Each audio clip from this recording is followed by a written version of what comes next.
하나님의 은혜를 사모하여 말씀 앞에 나오신 여러분들을 주님의 이름으로 축복합니다. 오늘 말씀은 하박국 1장 1절에서 4절 그리고 2장 1절에서 4절까지입니다. 하박국이 살던 시대는 남유다가 멸망하기 직전 요야김 왕이 다스리던 시대였습니다. 세상은 악인이 득세하고 의인이 고통을 당하며 불법과 불의가 판을 치는데 율법은 느슨해지고 하나님의 정의는 전혀 시행되지 않는 이해할 수 없는 현상으로 가득했습니다. 하나님이 살아계신 게 맞나? 살아계신다면 왜 침묵하시나? 이처럼 악한 인간을 왜 그대로 두시는가?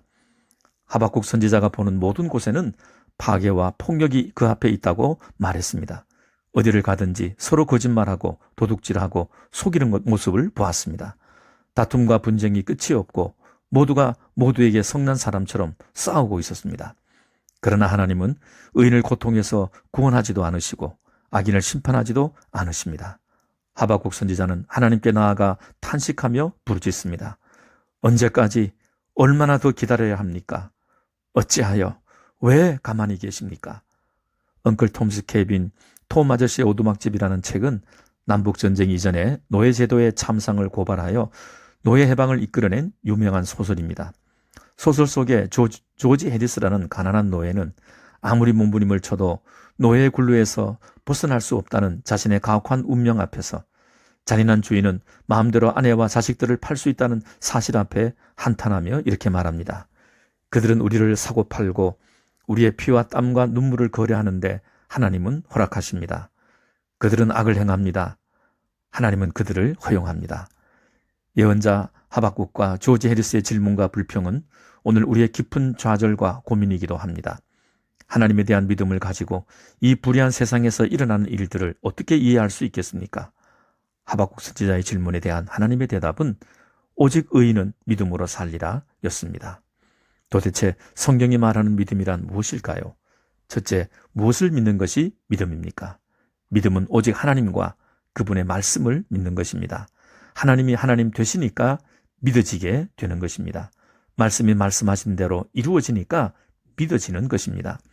창조세계는 하나님의 말씀대로 이루어진다는 확실한 증거입니다. 어둠에서 빛이 나오고 죽음에서 생명이 나오고 아무것도 없는 공허를 만물로 채우신 분이 하나님이십니다.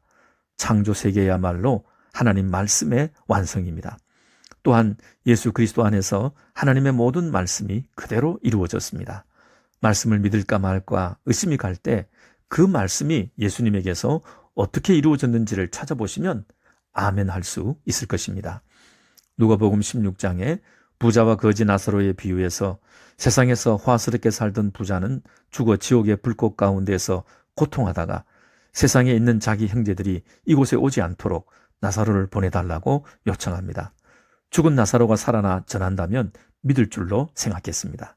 그러나 아브라함은 모세와 선지자들이 전하는 말을 믿지 않으면 죽은 자가 살아나는 기적을 보고도 믿지 않을 것이라고 했습니다.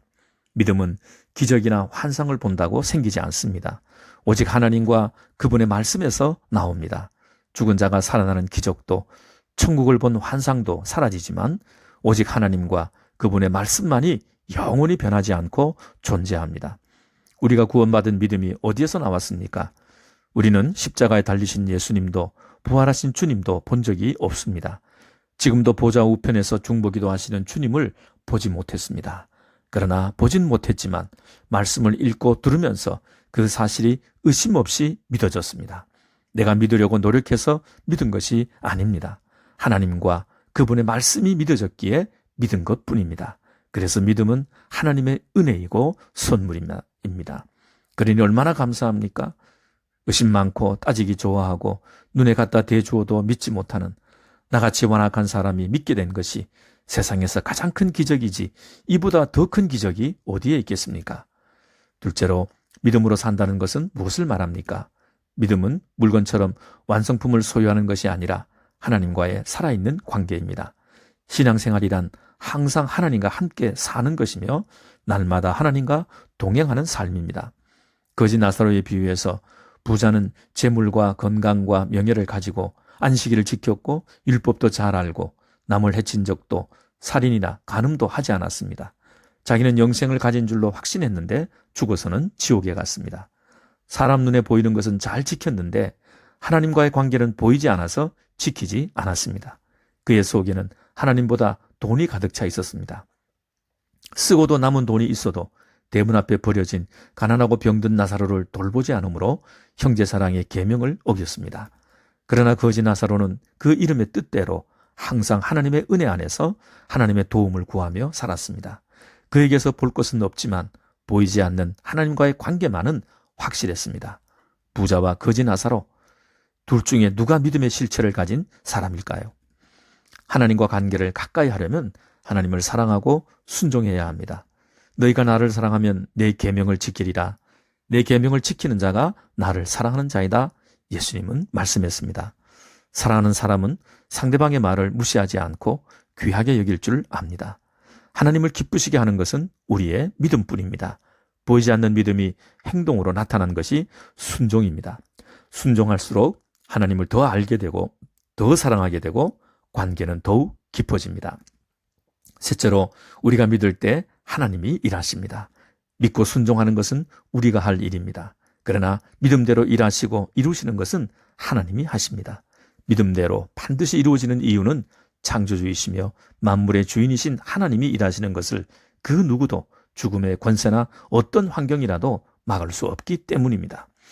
누가복음 17장 5절에서 10절에 예수님은 겨자씨만한 믿음이 있어도 이 뽕나무더러 뿌리가 뽑혀 바다에 심겨라 하여도 그대로 되었을 것이라고 말씀했습니다.